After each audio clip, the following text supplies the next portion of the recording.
Hello, everyone. I'm Beau Bledsoe. I'm the artistic director of Ensemble Iberica. And welcome to our fourth installment of the Passport series. Very excited for this one. We're going to Mexico, which is a place very near and dear to my heart. And I've been going there since, gosh, my early 20s and have a pretty deep relationship with many states in central Mexico. But let's bring in my buddy, Mr. Aaron Fry, sommelier, and a fine guitar player himself. Hey, Aaron. Buenos noches, Bo. Buenos noches. Nice to see you. Yeah, you too. Super excited to head down south for this one. Yeah, this has been So really fun to work on. yeah, this has been great. Of course, that was yeah. I'm really excited that we are traveling to what is it Paracho, right? Yeah, Paracho, Michoacan. Here we go. So how do we get there? Do we fly into Mexico City and drive south? Yeah. Usually you do that, or I usually fly into Jalisco or Leon, and it's about, gosh, there's a lot of mountains between Mexico City and Paracho, so it's a long drive. But Leon, it's a straight shot south. And you But kind of see where we are in relationship to other parts of Mexico. But it's really like kind of smack dab in the middle, huh? uh-huh, yeah, up in the mountains, beautiful area. Michoacan's an incredible state with a lot of different kinds of terrain. And like I said earlier, I've been going down there for a long time. And the reason being, you may not know this, but I'm really into guitars. And I collect them I've heard and that about love you. them. Yeah. So, and I play the Spanish style. And Right. but I've only owned maybe two Spanish guitars. The rest of them have all been from Paracho, Michoacan. I really believe in their tradition and their materials and what they're doing down there. And gosh, I love visiting the place. It's just absolutely fascinating to me. But yeah, I want to start with that and some of the music that I've learned Sure. with concerning Mexico. Um, Got to go back to the early 1500s. The area, if there's such a thing as a bright area in the colonialization of Mexico and to the indigenous population there was this guy named Don Vasco de Quiroga. This is what he looks like here. This cool skull table. And he was a utopianist. He believed there could be this kind of heaven on earth sort of situation. And he would teach trades to all of these different little tribal towns. He called them the Once Pueblos, and Paracho was one of those towns. And it's high up in the Sierra, and there's a lot of spruce and cedar that grows there. It rains every day at 4 o'clock, and it's quite a idyllic place to visit. And as you can see on the map, you can walk across that place in about 20 minutes. Um, but their trade was European instrument building or Spanish instrument building. So they've been uh, building instruments in the Spanish way, and some violins and bows and vihuelas and Baroque instruments, uh, since the 16th century there. And they've become very good at it. And there's many familial dynasties that, they teach their kids to do them, both male and female. And yeah, I think it's the last city, along with maybe Cremona, Italy, where we have one city or town that's just devoted to instrument building. So to me, it's kind of a heaven on earth because I just go there and play guitars all day Right. and make friends and yeah, drink mezcal. Yeah, many fine memories. Sure. But here's the capital of the area. This is Pátzcuaro, or in with the Purépecha it would be Sintunsan on this lake Pátzcuaro. And the Purépecha are incredible people. If you've ever seen a map of the Aztec Empire, you'll see this kind of annoying little hole in the middle. And those were the Purépecha. They were never conquered. The reason being is they could smelt copper and they had amazing weapons. And of course, the Aztecs had their obsidian blade knives. But this is where they were based out of. It's a beautiful town still, and you can see their traditional butterfly fishing nets. This place is always also really famous for the Dia de los Muertos celebration, where this whole lake is just filled with boats and candles. Beautiful sight. But anyway, here's Paracho. Beautiful place. You can see the kind of red line going down the halfway of the buildings. And then there's the famous mountain, the Falling Eagle. And this is where all of my guitars come from. And here is the current builder I'm working with mostly. This is Salvador Castillo. He's there in the right in the red coat. You can see him making guitars in a very traditional manner. No bandsaw there. No clamps, just tying them down like they've always done. Making them in pairs. They call them hermanas, or sisters. Yeah. And here's the violin knife they're famous for on the right here. That hooked knife is the Cuchillo de Paracho. That they can make, with a couple of these planes and cuchillos, they can make a guitar. So their hand skills are just from another time. And they're incredibly soulful instruments. Even like a $50 guitar from Paracho has real spirit and music in it. And I'm just such a fan of this town and what they make. So a lot of it's just passed down from generation to generation, huh? Oh yeah, yeah. Wow. Definitely. Okay. I mean, Castillo's dad, Ramon, was a builder, and then there's a whole lot of Castillos in Kansas City just because they hear mine and they have to have one, Oh, and yeah? there's the Alberto Morales and Benito Huipe, and I've owned a lot of guitars from these long families. Yeah. And of course, everyone's dad is the best builder, right? Right. But here's a guitar he made for me in 2010 using some old growth beautiful. rosewood. Yeah, it's incredible wood. That's All of amazing. this stuff is almost gone. And that's another point I'd like to make. Spain cut down all their trees to make all of those ships to, conquer the world. Conquer, right? Yeah. And so you have this old growth wood, like this Palo Escrito wood. It's just been in Castillo's family, aging on the shelf. You can see back there for generations. And here's the front of my guitar. Here's the actual guitar. You can see here in the label, it says Para mi gran amigo Beau, and it's let's see, this is number 338. I believe you have one there too, don't you? I do. Yeah. Everyone's got one. Everyone's got a Castillo.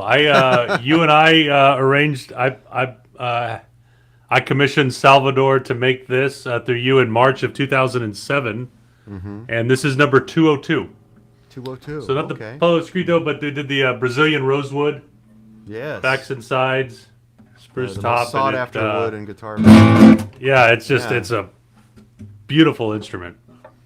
Sounds good too. Don't I've got play it one enough. from that epoch too, right behind me there. That's number 160, also Brazilian rosewood. Yeah. And at one point I That's all had the TS. 180, Yeah. Oh yeah. Oh that. but but then it moved on. Excellent. We are officially geeking out on Right. guitars here. But I want to play a little bit of music here that I learned in Paracho from Mr. Castillo, and this is a pirequa, which is just the Purépecha folk music. It's called Male Consuelito. Really, really typical. I mean, if there's kind of an anthem of Paracho, this is it, and it just translates from the indigenous Purépecha to querido or dear Consuelo. So I hope you enjoy this. Here, I'll make the just me now.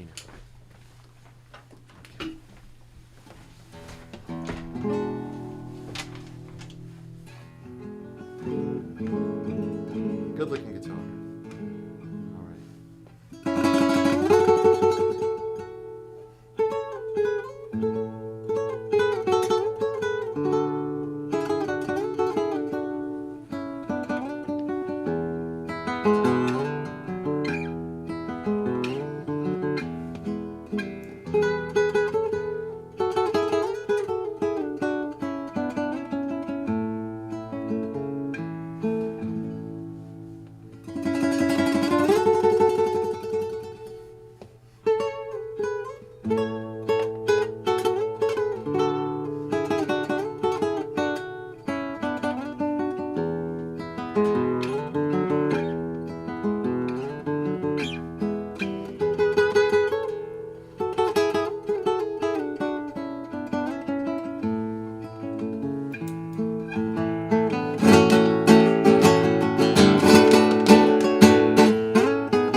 Excellent.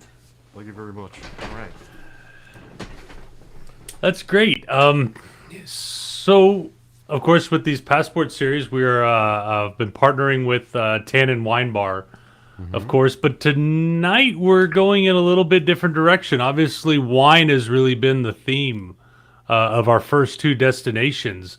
And while there's some wine and actually more being produced in Mexico now, it's really not what Mexico is known for. I think they're known for their spirits. First and foremost is tequila, and then there's mezcal, and there's other spirits like bacanora and sotol, but tequila, I think, first and foremost. And so, kind of excited to take this in a different direction and bring on Brooke, who is the bar manager and head bartender for Tannin Wine Bar, to make us, I would say, the most famous beverage or cocktail from Mexico, and that is the Margarita.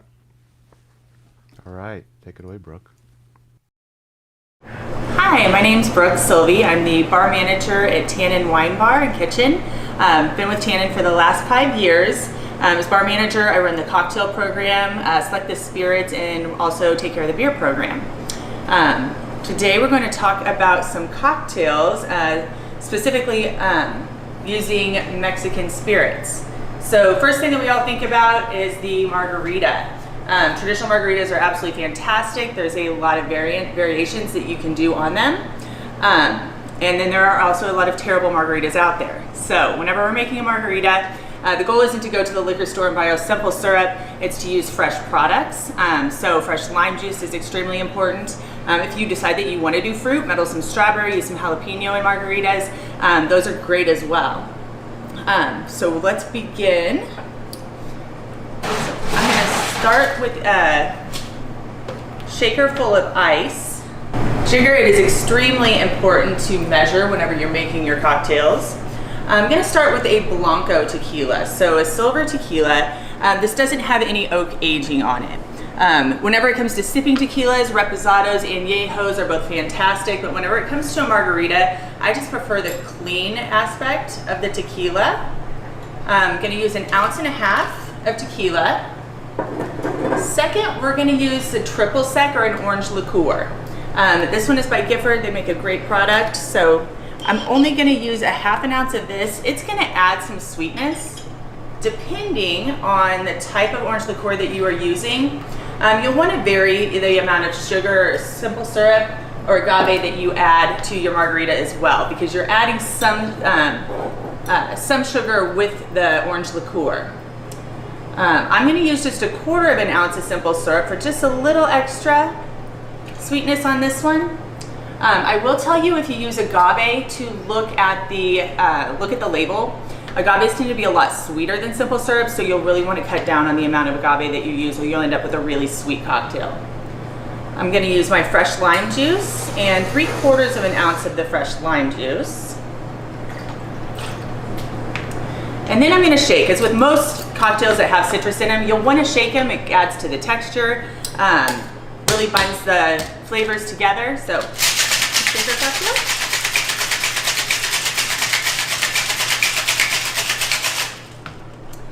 And in order to rim the glass, I recommend using a lime to get the outside of the rim, or outside of the glass wet, so that the salt will actually stick to it.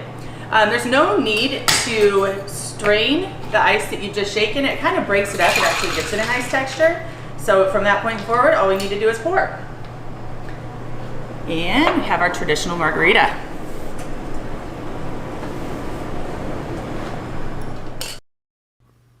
Right on. Yeah, I don't think there's a better cocktail out there than the margarita.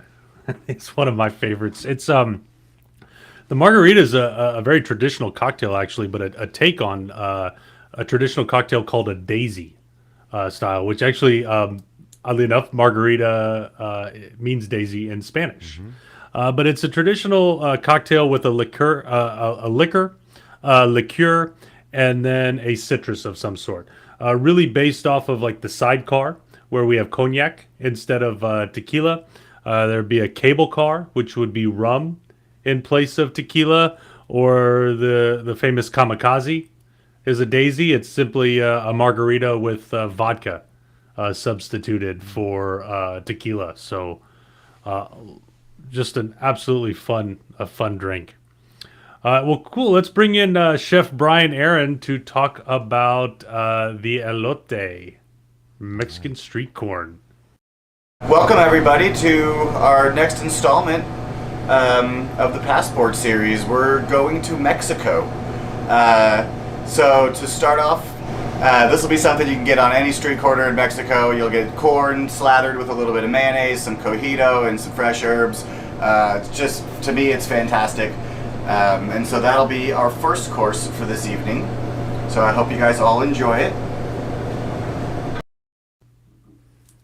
All right, elote. Many memories having elote in Guanajuato. Elote on a stick. It's my favorite. Chile and mayo. What a combo. Well, let's bring in our featured artist. Oh, I'm so excited. Me too. Yeah. Yeah, as Aaron and I have been rehearsing this, we'll kind of queue up the video to see if it works, and we just can't stop watching. Mireya has truly outdone herself. Those of you that know her work, believe it or not, she's gotten better. She's in top form. She's used the pandemic to learn to play guitar really well. I mean, she already plays guitarrón and violin. Has always played a guitar a little bit, but she's been really working on it. And just absolutely captivating. Her father was from Michoacan and was a mariachi musician. Ran a restaurant in New York where she grew up. Of course, her mother's Dominican. Her dad's a real hoot and extremely. They're both her parents are just fantastic to hang out with. But anyway, enough of me. Let's get to. You may need some tissues for this. Right. It's just fantastic. Okay, here we go.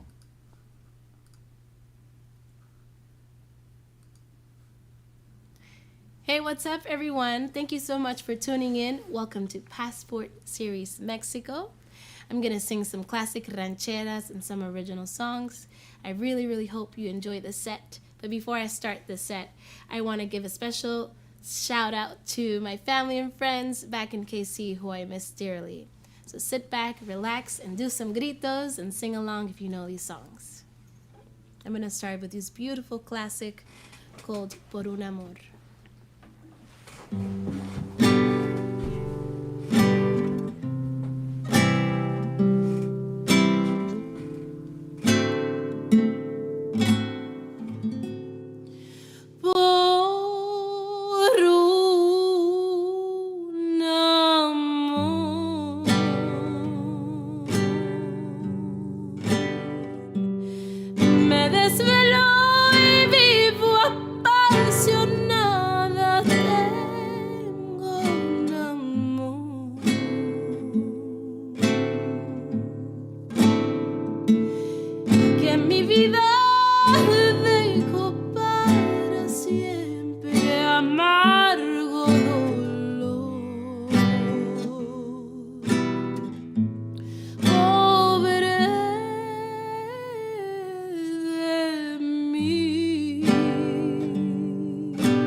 que se acabe y no es para mí.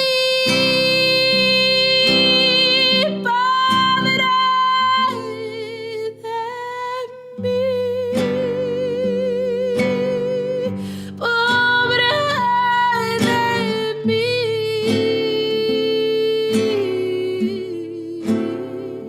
Cuánto sufriré en mi pecho que late tan solo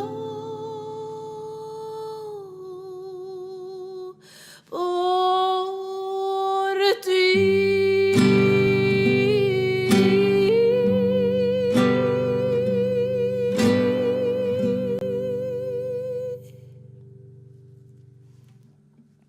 That was Por un Amor.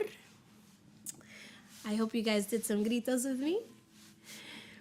This next song is also another beautiful classic, and it was made famous by the legendary powerhouse Linda Ronstadt, who has an amazing album called Canciones a mi Padre, and is a beautiful rendition of all these amazing classics from Mexico, and this is one of them. It is called Hay unos ojos.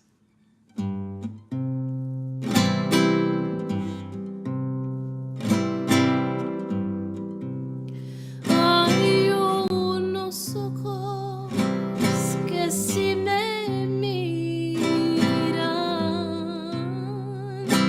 hacen que mi alma tiemble de amor.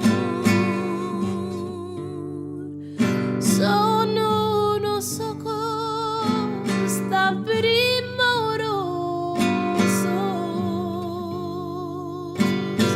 ojos más lindos no he visto yo.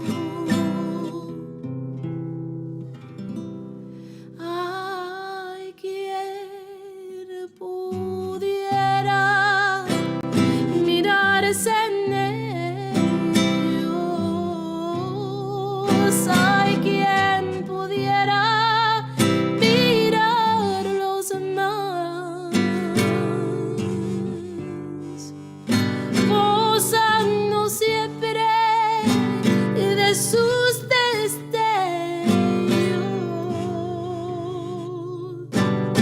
y no olvidarlos nunca jamás. Y todos dicen que no te quiero, que no te adoro con frenesí. Y yo les digo que miente,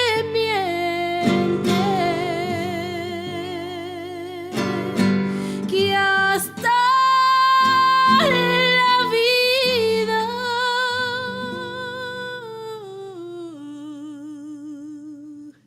daría por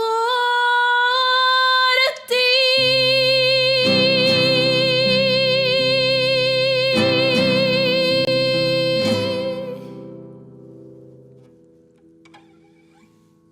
All right. This next song is another beautiful classic called Cucurucucu Paloma. It's actually one of my mother's favorite songs, and there are a lot of different versions out there. One of them is by my band Flor de Toloache, my beautiful sisters of Flor de Toloache. We have it on our first album. And there's also a really, really cool rendition by Caetano Veloso, which I recommend you check out. This is Cucurucucu Paloma.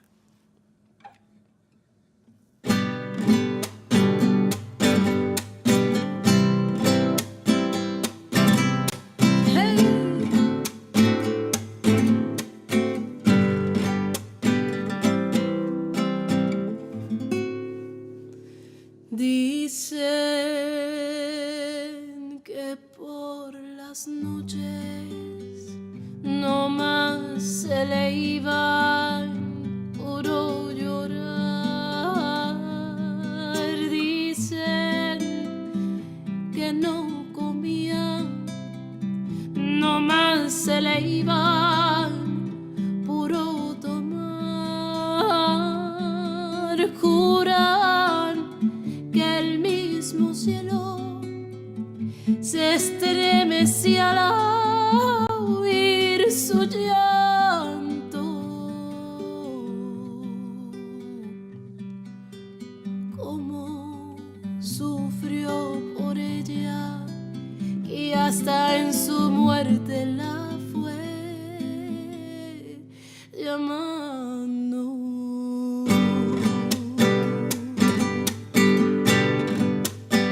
Ay, ay, ay, ay,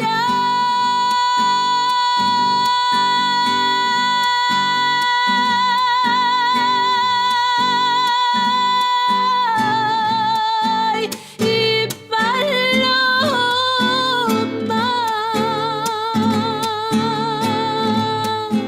Ay, ay, ay, ay, ay.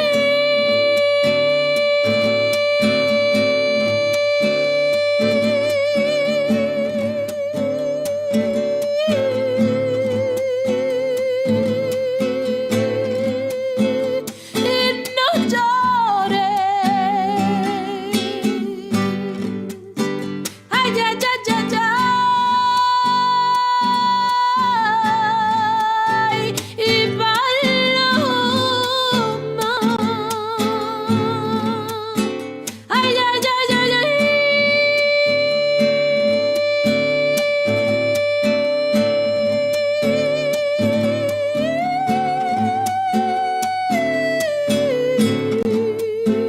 Y no llores. Una paloma triste, muy de mañana, le fue a cantar a su casita sola, con sus puertitas y de par en par. Dicen que esa paloma no es otra cosa más que su alma.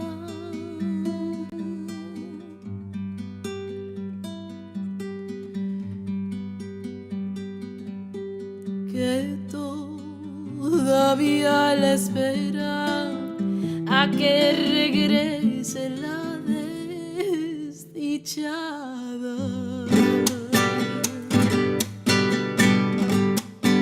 Cucurrucucú.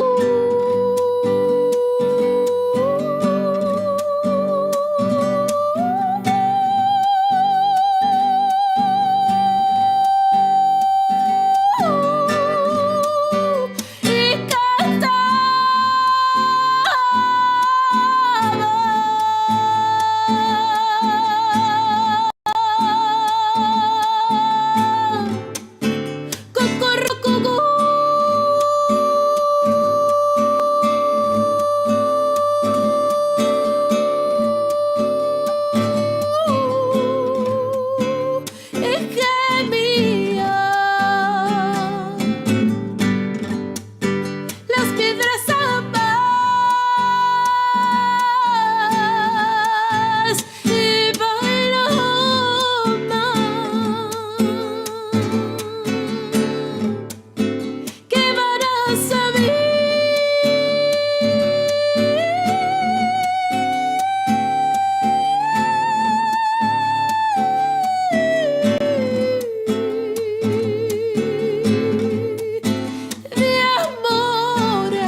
Oh, my goodness. You're right. I've got something in my eye. I'm not crying, you're crying. What a great talent. Oh, amazing. No better version of that tune than hers. Caetano's is really nice. It's really interesting. Maybe I'll put a link in the video here to check out. Totally different. I don't know. Speechless. Yeah, absolutely incredible. I've watched that a few times now, and still every time gets me. Yeah. So Very powerful. She really inhabits the lyric of that song. yeah, so well, transitioning to beverage, I gotta follow that. Wow. Yeah. So we talked a little bit about the margarita, probably the most famous cocktail of Mexico, but it is made famous by tequila, right? I mean that is I would say definitely the most recognizable spirit to come out of Mexico, and the history of tequila is actually kind of similar to the history of Spanish guitar making in Mexico. It's really around the same time. I mean, middle of the 16th century is when we have records of it first being produced. Now, like this was like 100 years before the village of Tequila was officially established in 1666. And it's derived originally from a beverage called pulque. Beau, have you ever had pulque? Oh, yeah. Yeah, I've had some pulque. Oh, you're a big fan? Well, if you like drinking snot, I mean, it's revolting. Yeah. It's not commercially available for a reason. Yeah. But, it's believed that when the Spanish conquistadors ran out of brandy, they started distilling pulque, and they called it tequila extract. Around that time, fast forward like 100 years, and you've got Don Pedro Sanchez, who is considered the father of tequila, was mass producing the stuff in what is now modern day Jalisco, right? Around that time too, around like the early 1600s, the Spanish king was levying tequila on Spanish ships and actually granted the Cuervo family the very first license to produce tequila.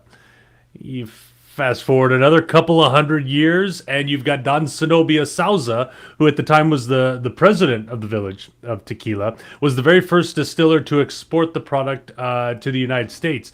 A lot of these family names should be familiar to you if you're a fan of tequila, like Souza and Cuervo. And that's really, I feel like the beverage has somewhat become, has gotten sort of a bad rap by a lot of the large companies that now own these old family names, producing stuff like mixto tequila that's blended with who knows what, and it's I would say there's a lot of inexpensive, really poorly made tequila on the market, and that's what's readily available to college students maybe, and everyone's had their bad experience with tequila at a time or two, but true tequila is a national treasure for Mexico. Tequila now, and because of that, the Mexican government has actually gotten its act together and has started to work to protect the name tequila. And so now tequila is actually a designation of origin product that's recognized by over 40 countries. It's recognized by the EU. It was protected in the United States and in Canada by NAFTA. Unfortunately, that ran out in July of 2020. Mexican law states that tequila can only be produced in the state of Jalisco. There's a few others that can produce it. Michoacan is one. Guanajuato is another. Nayarit, but the main production of tequila is produced in Jalisco. And what we're talking about when we talk about tequila is the Weber Blue agave plant. Great photo here of the agave plant here. This is the only varietal used in the production of tequila. As you can see here, it performs differently in different regions of Jalisco. In the highlands of Jalisco, it receives more sunshine. This produces more of a brighter, fruitier style of tequila, whereas agave grown in the lowlands of Jalisco produce a little bit more of an earthy, spicier tone as it receives less sunshine and actually sits below the fog line, as you can see here. But what makes Jalisco in that area so unique is its red volcanic soils that you can see here. I mean, it is bright red. It's well suited for the blue agave plant. And farming for agave has remained largely unchanged throughout the centuries. I mean, agave really has not benefited from the modern industrial farming methods, the mechanization that has really pervaded all forms of agriculture. It's really not so in tequila. And so what you have is a jimador, who is the name of the farmer, is in charge of cultivating the agave plant, works in the field nonstop. And again, unlike a lot of ancestral plants, it takes agave about 7 years to mature before it reaches maturity. The jimador will cut the cajote, which is that long stalk you see growing up. That prevents it from flowering and dying off early and allows the piña to fully develop. And once that happens, the jimador will take these knives and will cut away all the leaves, because that's what it's trying to get to, is that heart of the agave plant. And once it's harvested, it kind of looks like this. It's called the piña because it certainly does look like a pine, kind of like a pineapple almost. I think it's a big misconception that actually the agave is a cactus. It certainly looks like a cactus, but believe it or not, it's actually part of the lily family. So once the agave is harvested, then they cook it, right? And they cook it in these stone ovens using steam. All different sizes. Of course, now modern producers use what's known as an autoclave, which is in a sense a giant microwave used to zap the piñas, but I guess it works if you're looking to cook a large amount of agave in a short amount of time. Definitely not the best method to go, but it's some of these companies produce a lot of tequila. So once the agave is cooked, they shred it, they mill it. It's shredded, allowed to kind of sit in its own juices. From there, it's transported to a tank where it ferments, typically using indigenous yeast. And it's after this process that tequila really takes shape. Tequila distillation is all done in copper alembic pot stills. The basic premise of distillation is we are separating the alcohol from water based on the theory that alcohol boils at a lower temperature than water. And so the alcohol boils, the vapors rise, leaving the water behind. The vapors are then cooled back into liquid form and then collected. Now, tequila, by law, must be distilled twice. After the first distillation, it's called ordinario. And it's only after the second distillation that tequila that the liquid can actually be called tequila.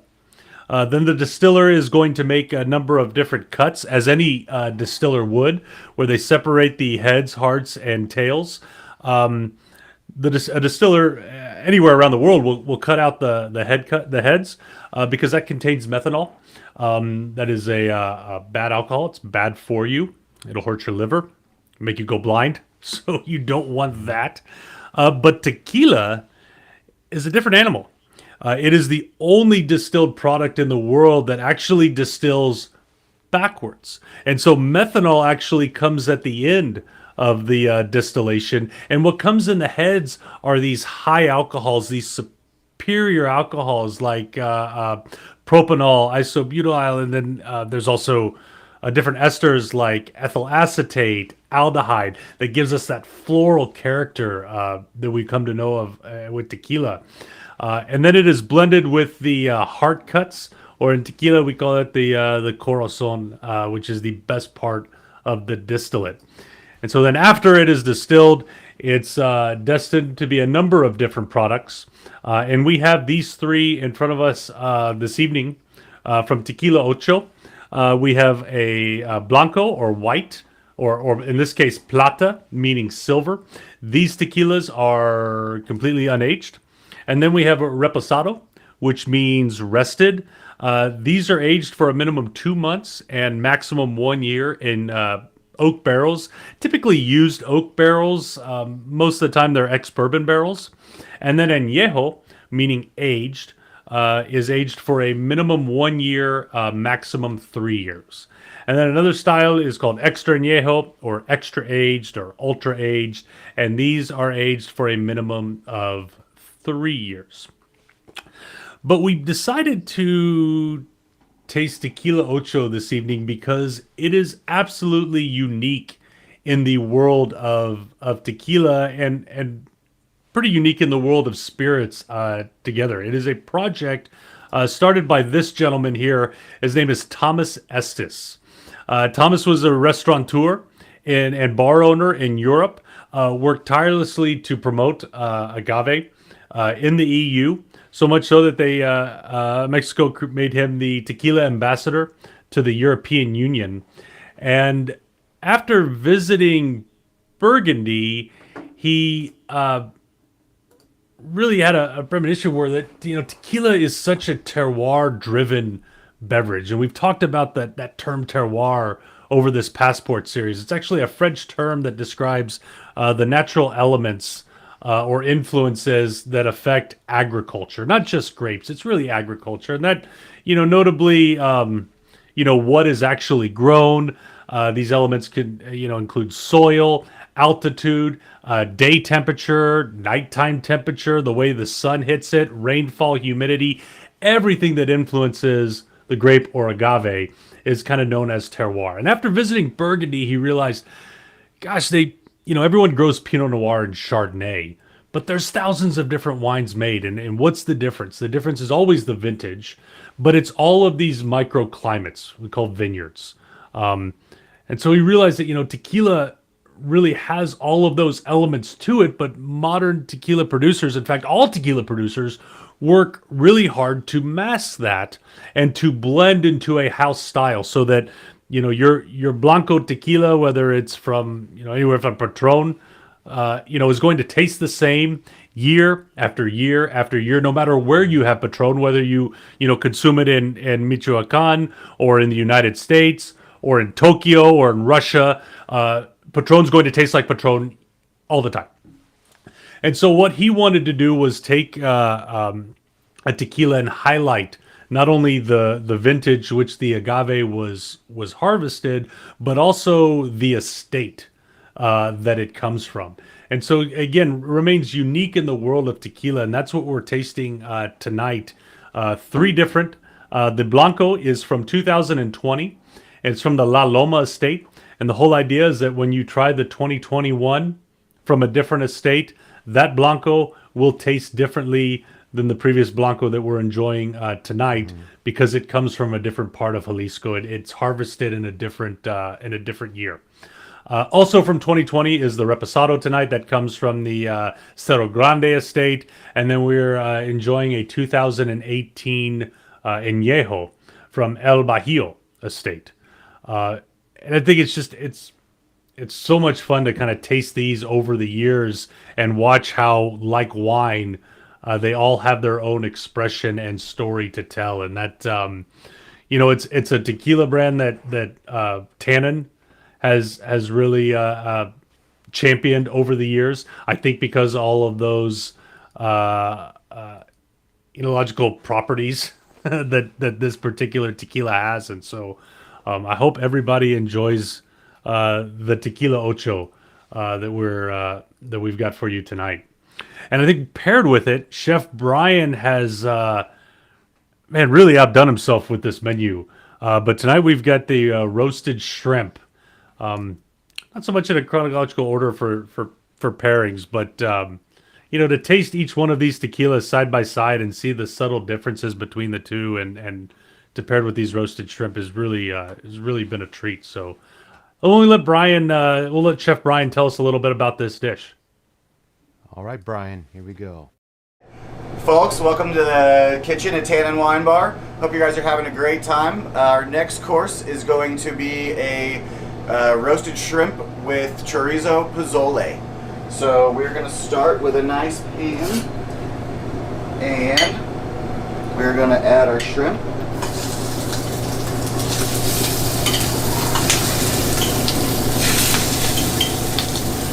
So for those of you on the last event, we may or may not have had a little bit of a fire when it came to the shrimp. So we might try and tame that down just a little bit.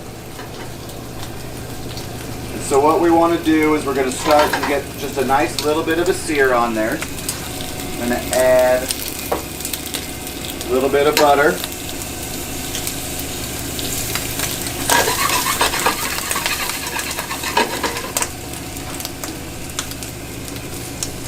We're going to add our chorizo.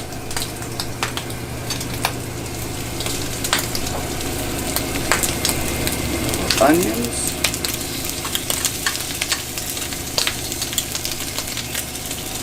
We'll let these start to caramelize up.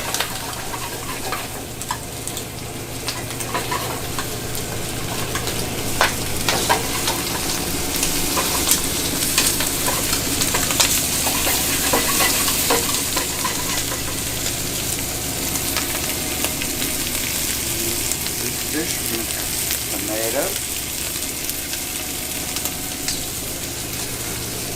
We're going to season it all properly.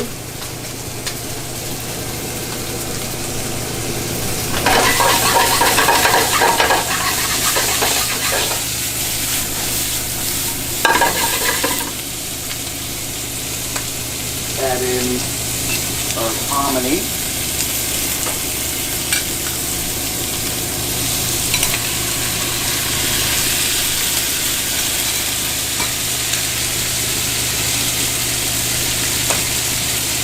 And some fresh broth.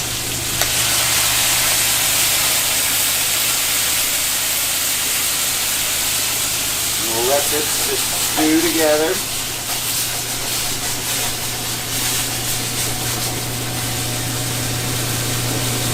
Finish it with some fresh herbs.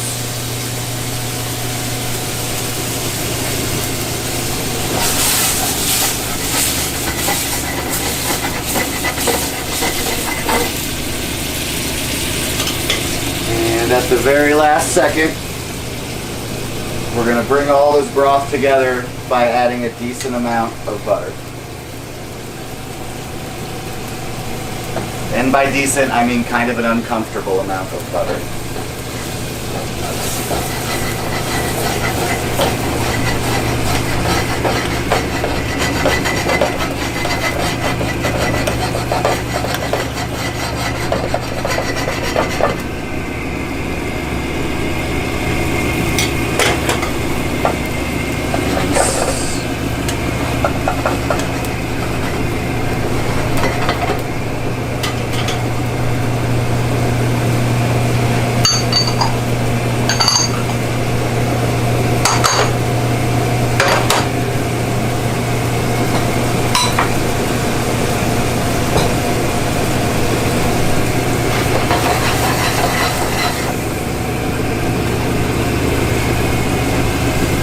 So this is stewed really nice now.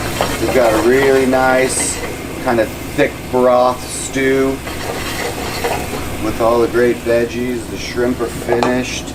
We're going to go ahead and just plate it up. So start.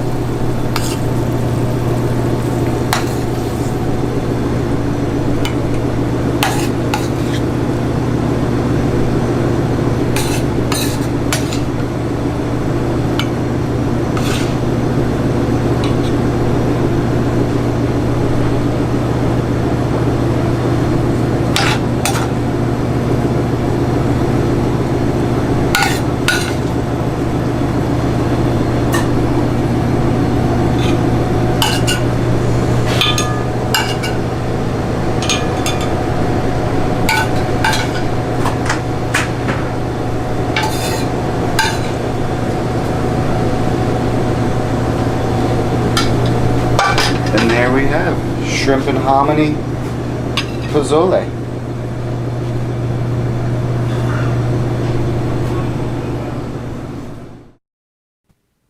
Very cool. Nice, chef. Muy deliciosa.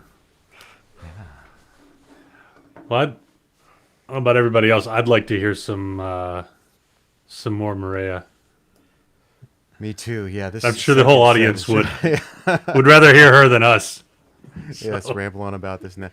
But yeah, I just wanted to share, like, she's been here to Kansas City, gosh, dozens of times now, and I met her in the early 2000s in New York City through a Guatemalan violinist by the name of Sergio Reyes, and they were friends, and it was her birthday party, and went to this little bar somewhere in Midtown, and got to hang out with her mom and meet her for a long time, and then heard her play, and was just, I mean, God, what can you say? I mean, she definitely stuck in my mind for many years. So, now I have this series and a little bit of a budget. So we brought her in on our second season, and we bring her back at least twice a year. And we always go to conferences together. I'm a little worried. She's playing guitar pretty well, so I don't know what I'm going to do now. Yeah, let's start this second set up here. Just one moment. Okay.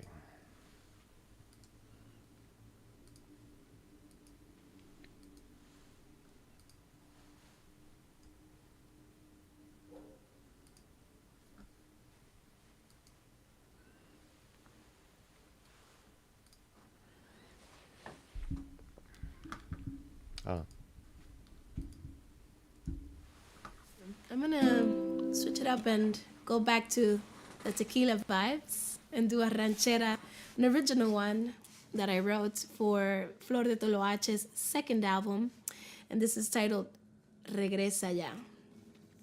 I was inspired by a bandmate who unfortunately was going through a really bad heartbreak and situation, and she was breaking up with someone, and she was devastated, and I was there for her and during her process of healing, and I wanted to write a song that kind of expressed that and reminded me when I felt like that once upon a time.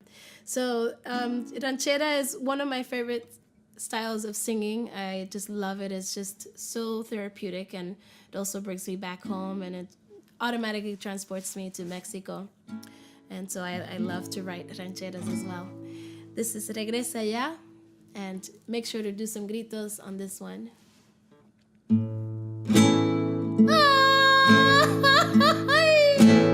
Just like that.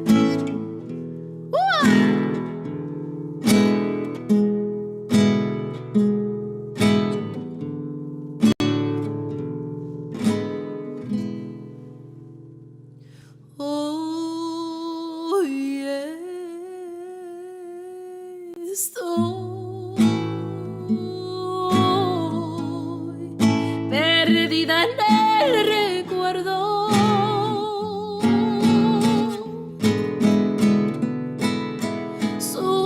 sufriendo porque tú estás lejos de mí.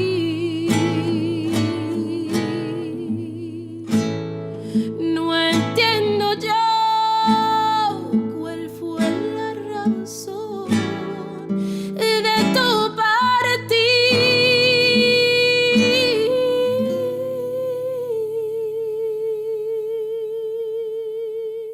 Suplico al cielo poder vivir con esta historia gris. ¿Dónde estarás?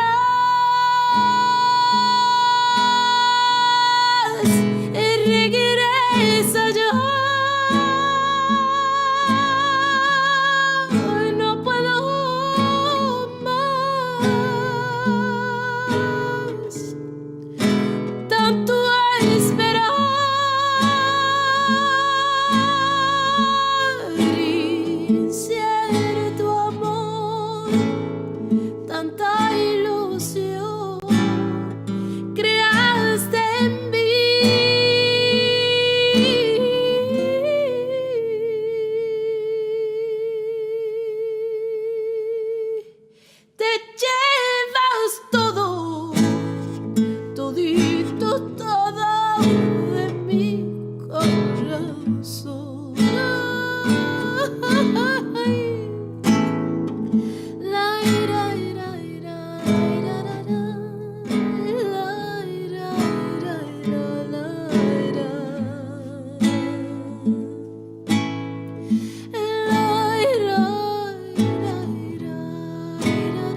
todito todo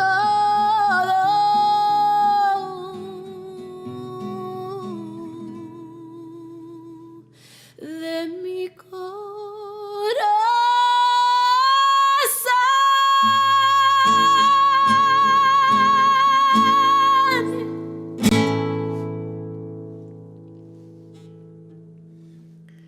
That was Regresa Ya, an original song that I wrote a few years ago. And I hope you guys are enjoying the set of rancheras and you're enjoying your food and wine and doing some gritos with me as well. I'm going to do this classic few rancheras. This is called Ranchera Medley, what we call Ranchera Medley, Flor de Toloache, is on our most recent album, and it has 3 beautiful songs. One of them is Volver, Volver, another one is Ya me voy para siempre, and the last one is called Al ver. I hope you enjoy this one.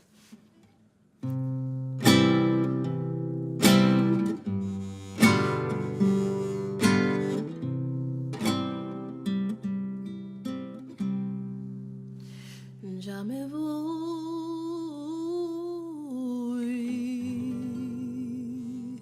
para siempre, para nunca volver. El amor que yo quise no me quiso querer. Ya me voy derrotada. Me duele el corazón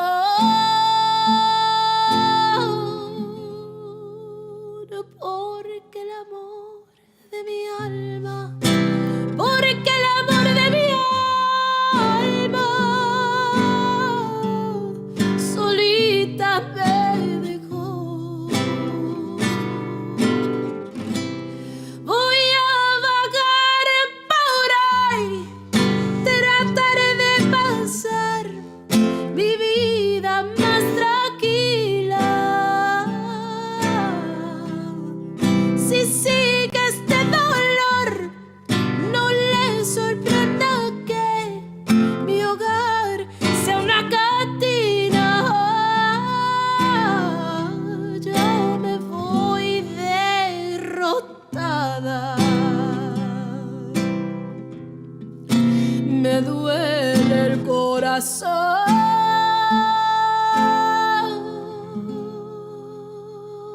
porque el amor de mi alma, porque el amor de mi alma solita me dejó.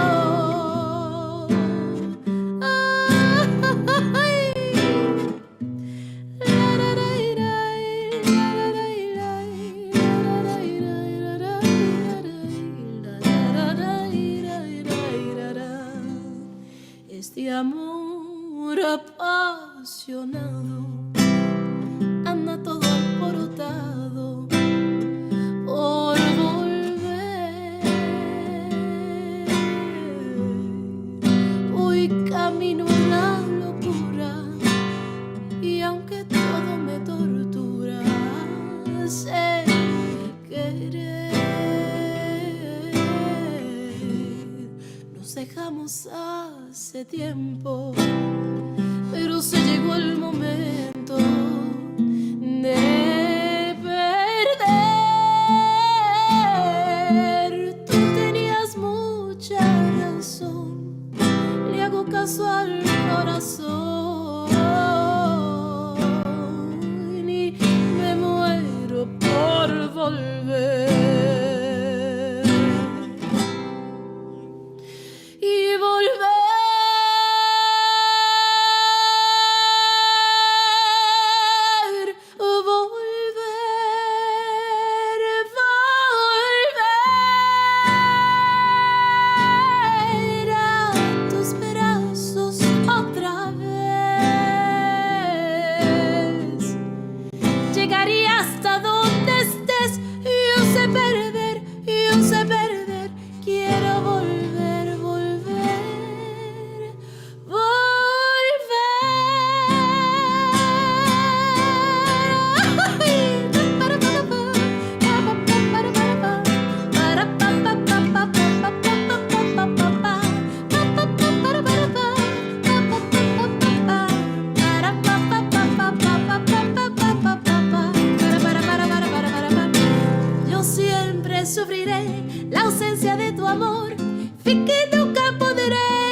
cuando te vi partir, de celos me llené y así empecé a sufrir. La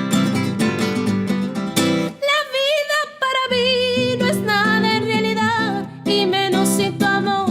Por Dios, tenme piedad. Clavaste un puñal en mi pobre corazón al ver que te alejabas y que nunca borras. Y Señor.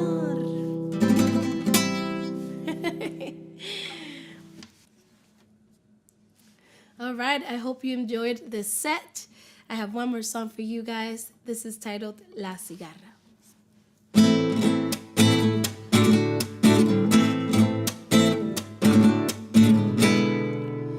Ya no me cantes, cigarra, y acaba tu sonsonete, que el canto aquí en el alma como un puñal se me mete, sabiendo que cuando cantas,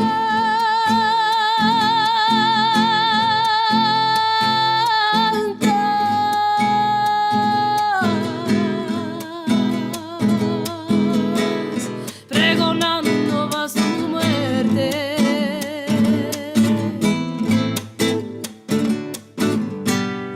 Marinero, marinero, dime si es verdad que sabes, porque distinguir no puedo, si en el fondo de los mares no hay otro color más negro que el color de mis pesares. Ay, la, la, la,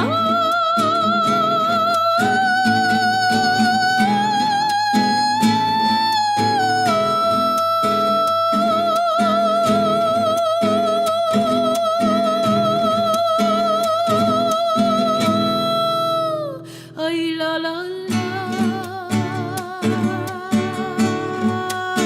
Ay, la, la, la.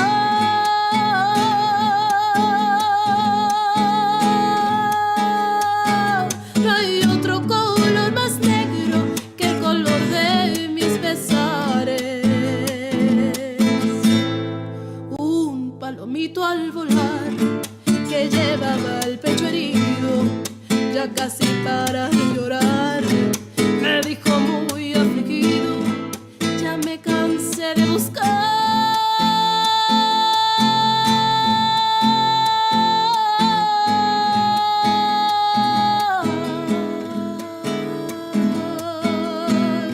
un amor correspondido.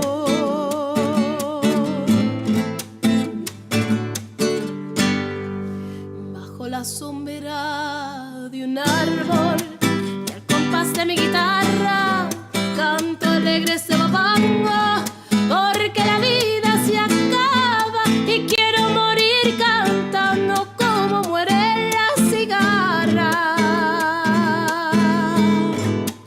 Ay, la, la, la,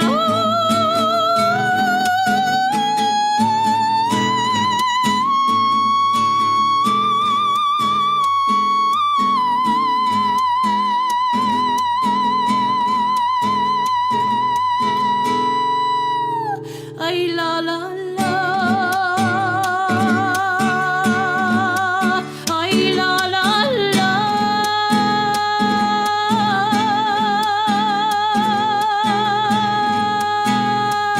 Y quiero morir cantando como muere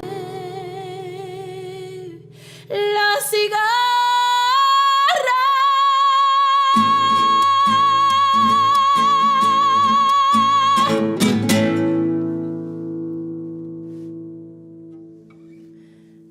Thank you everyone for tuning in for this Passport Series Mexico. I'm Mireya Ramos. A very big thanks to Mr. Beau Bledsoe, my beautiful friend from Ensemble Iberica, and sommelier Aaron Fry, and Tannin Wine Bar and Kitchen for their wonderful food and wine. Thank you so much for having me be a part of this series. Don't forget to stay in touch with me and visit my website, mireyaramos.com. Man, can't wait for her to come back. Yeah, me too. You know, yeah, that's she's always a lot of fun. That's incredible. Well, kind of as we wrap up, we've got a few more things to kind of talk about food and beverage wise. I guess we'll go ahead and get into, but we talked about tequila being the probably most identifiable spirit from Mexico. I would say number two would probably be mezcal, and again, another thing that has been totally the reputation has been skewed by, I think, American really tourism to Mexico, and so I think a lot of people think of it as that kind of gold-colored beverage with the mealworm at the bottom of the bottle, and it's unfortunate because nothing could be further from the truth when it comes to mezcal production. It's a little bit different than tequila. It's a lot different than tequila, really, but it's the production is centered around Oaxaca and not Jalisco. About 90% of all mezcal is produced in and around Oaxaca. It definitely accounts for almost everything that comes to the United States. There's a few other states that can produce it.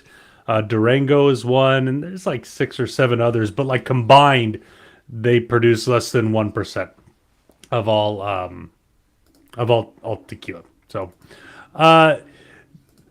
another big difference, I would say, would be that of the agave that is used for tequila, or sorry, for mezcal. So mezcal or tequila uses only Tequiliana Weber Blue, and that is it. Whereas mezcal uses a number of different varietals of agave, like this one here and the one that we're enjoying tonight, and that is Espadin. And this is really like the workhorse of all of the varietals. Also makes up like some 80 to 90% of all mezcal.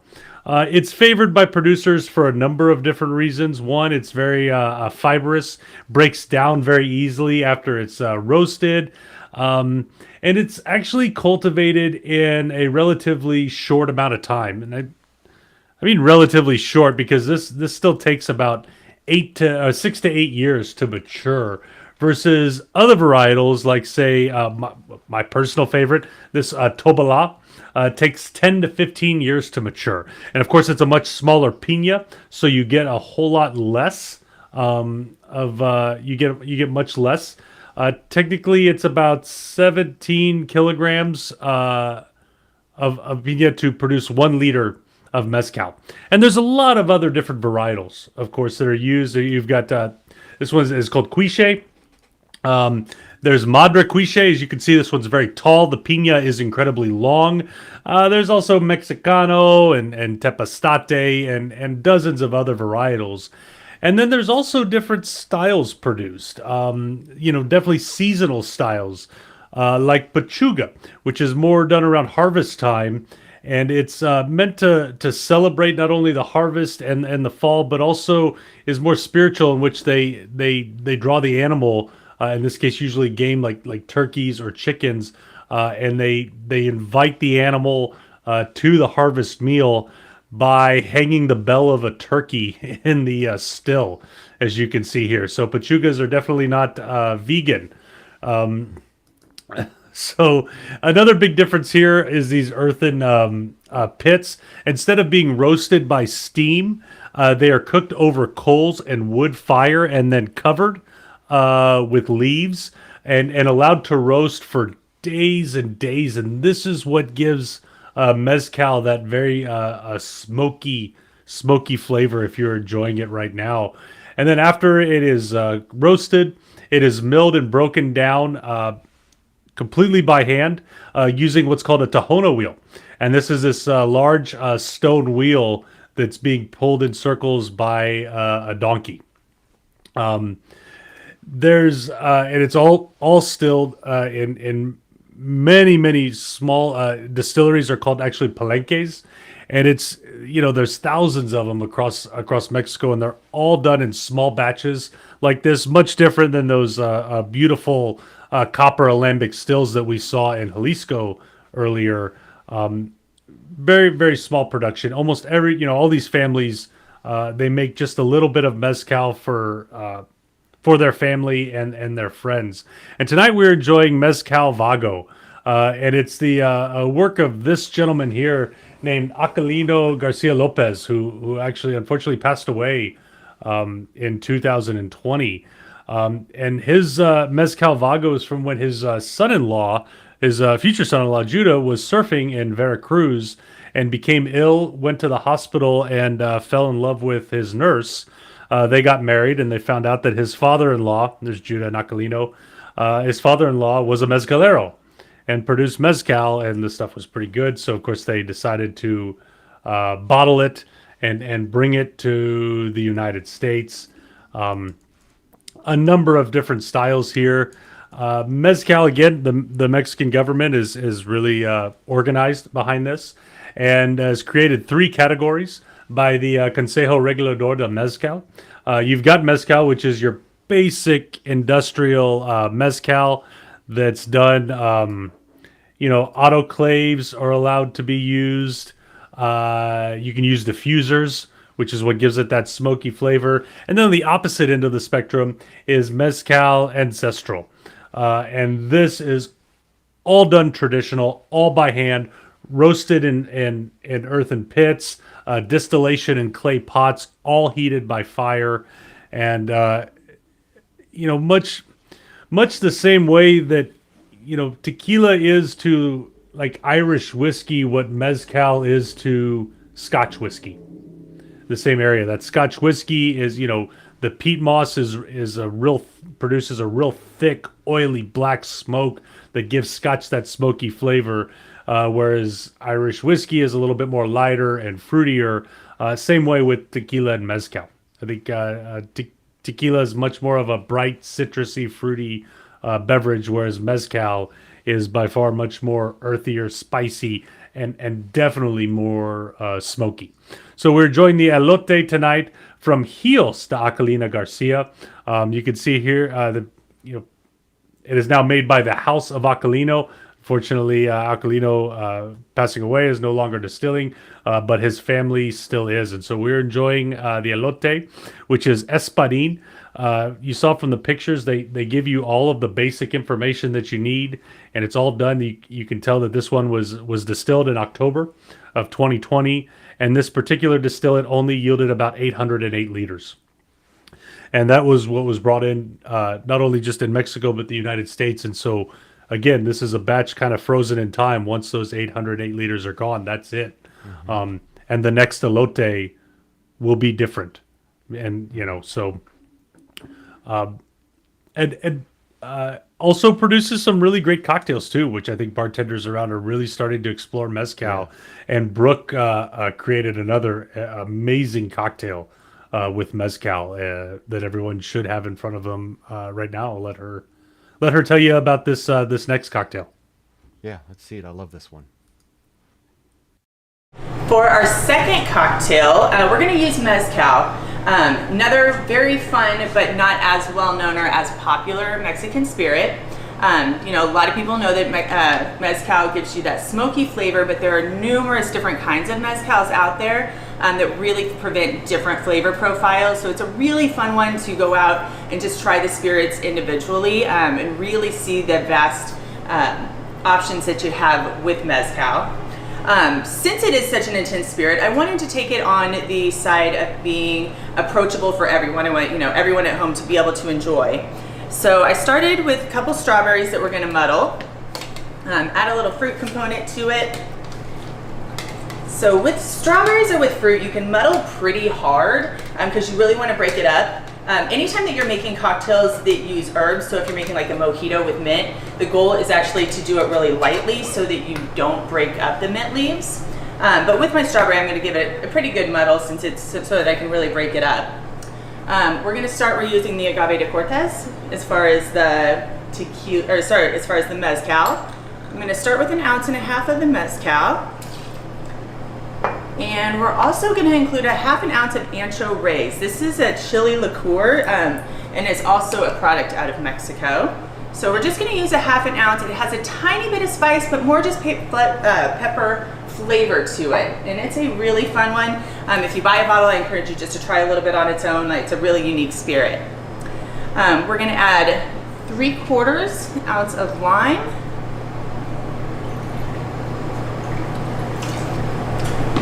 And then we are going to use thyme syrup. So I have 1/2 ounce of the thyme syrup.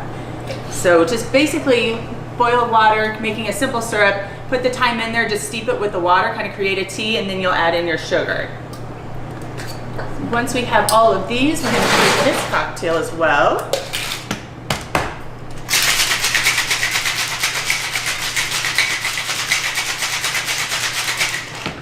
I'm going to serve mine in a coupe glass, which I have chilled down. So I'm going to go ahead and dump the water and ice that I had in there. And then since I have the strawberry muddled in there, I'm going to double strain this cocktail just so that we get all of that out of there.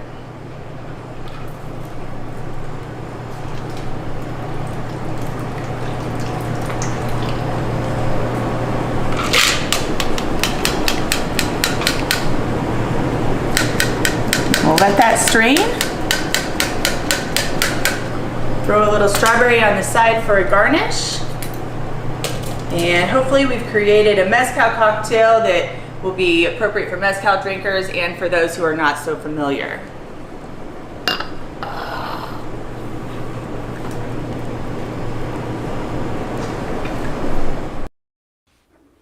Very cool. Excellent. Well, how about we bring Bryan, Chef Bryan, in one last time to talk about this this final dish before the tres leches and the braised roasted pork that he's got. All right, Bryan. Hope you guys all enjoyed the last course. Our next course is going to be a super slow braised pork with black beans and fresh tortillas. So we've taken pork shoulder and seared it, roasted it, and then put it into a homemade chicken stock with achiote and cumin, and then we cover that and braise it for about 6.5 hours in a really low oven until it just got ready to be pulled apart. And then so we're going to serve that with black beans that have been braised in with cumin and garlic, and then that'll come with a little bit of pico and some homemade tortillas. So I hope you guys enjoyed it. I hope you're having a great time, and I hope the music's just awesome. Yes, it is. Yep. Fantastic. Well, great job, Chef. It's quite an incredible job. All four of them, he just knocked them out of the park, I think. I think so All four too. of And the it was series, yeah. yeah, and it was really great to bring Brooke in Yeah. on this. I feel the cocktail side gets kind of forgotten, but Tannin has got some amazing bartenders and makes some really, really great cocktails as well. If if wine is not your thing, so I was really glad that we got to bring Brooke in for this last Passport series. So I love that place, and it's a treasure to us musicians because after the concert, it's the only good kitchen in town that's open, and after I think every Ensemble Iberica concert, we're there. I think all of our musicians have been to Tannin late night at one point or another before the pandemic, right? Oh yeah, especially Mireya. She's been there many times. Yeah. Was it No. question time? Sure, absolutely. Yeah. Okay, yeah. If you have any questions, please just put them in the chat, and we will bring them up and answer them. Yeah. Fantastic. Well, while people are typing, hopefully, I'm going to play something to finish the live stream tonight. That last tune, La Cigarra, that she was playing, an absolute classic mariachi standard. Interesting story in the lyric there. La Cigarra, that's what they call, it's Spanish for the cicada, which all of you know kind of has a very short life and has a beautiful song. So at the end of that lyric, she says, I want to die like the cicada singing my song. And it's a beautiful sentiment to that song. But here in a little bit, we're going to cue up a version that she did at the Kennedy Center, at the Kennedy Center Honors for Linda Ronstadt. And this is her whole mariachi, Flor de Toloache, named after the magical flower in Mexico that makes you fall in love with them. But they don't need that flower for me to fall in love with them, that's for sure. Anyway, here's one question from Jeff. When is Mireya coming back to KC? When indeed. So, Beau, where is Mireya? Well, oddly enough, she was in New Zealand when the pandemic hit, and her fiance Andy just ended up staying there. All the other girls have children, and came back to the U.S. So we don't have anything on the books, but I talk to her often, and yeah, I mean, as soon as we're able to do it, it's going to happen, just for fun. And I promise, Jeff, I'll call you, and we will go have drinks at the ship, and we will have a very good time. So, anyone else? Any other questions? Oh, kind of quiet on the chat here tonight. Well, I guess not. I mean, if no one has any more questions, I would definitely like to thank Neil Batram for his excellent camera work. This was his second one. He's got his crazy little gimbal, and he's got his expensive lenses, and he's way into it. So I think this is happening. Oh, what is your favorite tequila? How do we get an invitation Eric to join you at the ship? My favorite, my favorite tequila. Gosh, there's a lot of them. Tequila Ocho is one of my favorites to enjoy year after year because it's so different. And I didn't mention this, but Tequila Ocho, Thomas partnered up with really like the first family of tequila distilleries in Mexico, and went to the La Teña distillery that's run by Carlos Camarena. And he has been producing tequila for 4 or 5 generations now at La Teña. And they're known for 2 products.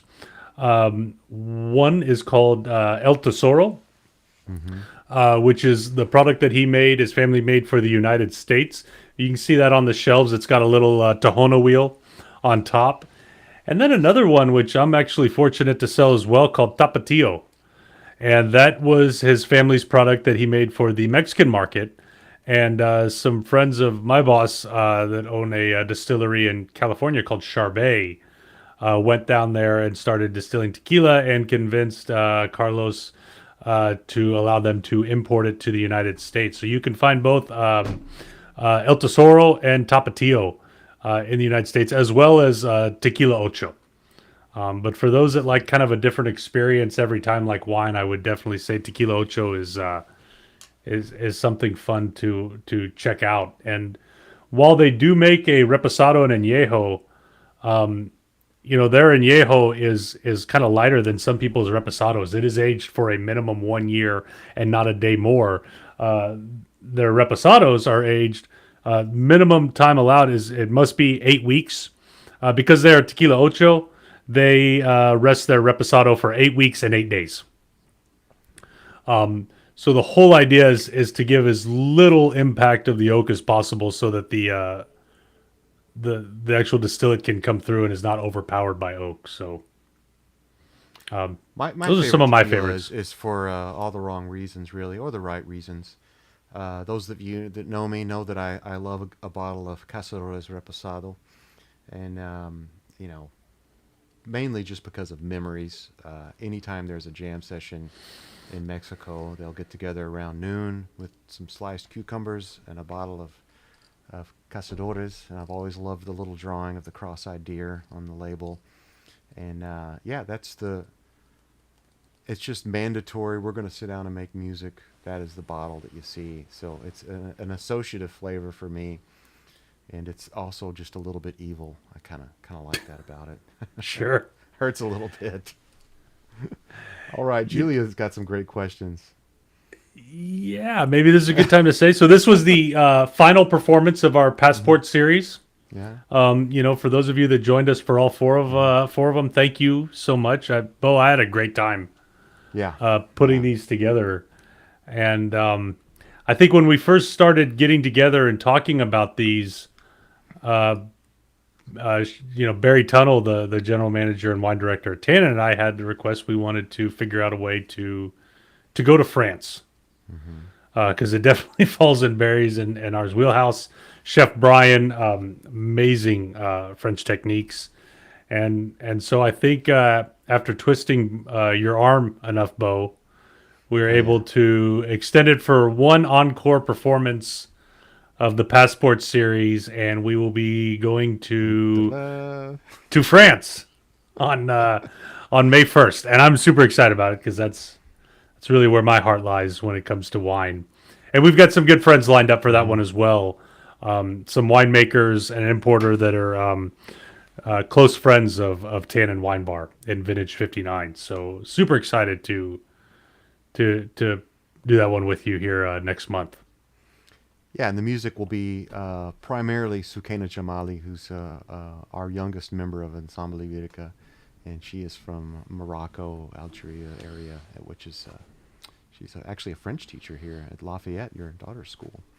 Yeah. But wonderful, wonderful human. So that's coming. Here we go. And I would also like to announce tonight our garden concert series is starting back up April 17th over at Howard's Farm in the Northeast. These are in-person concerts once a month.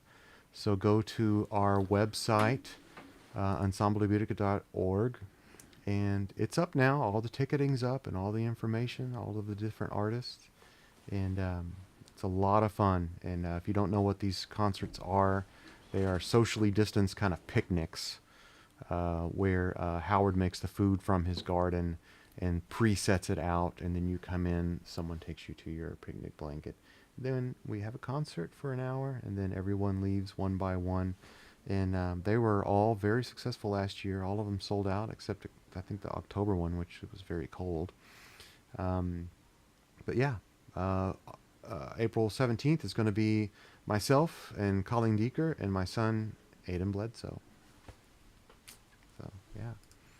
Fantastic. You want to hear some more Mireya? Yeah, absolutely. All right. Okay.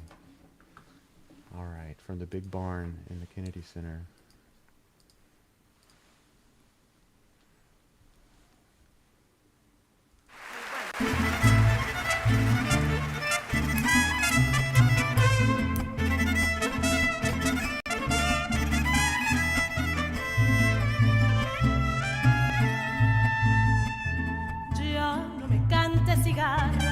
Acaba tu sonsonete, que el canto aquí en el alma como un puñal se me mete, sabiendo que cuando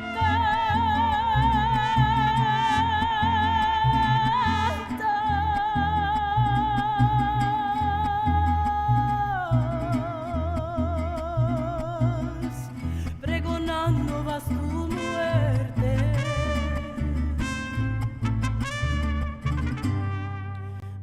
La sombra de un árbol y al compás de mi guitarra canto alegre este guapango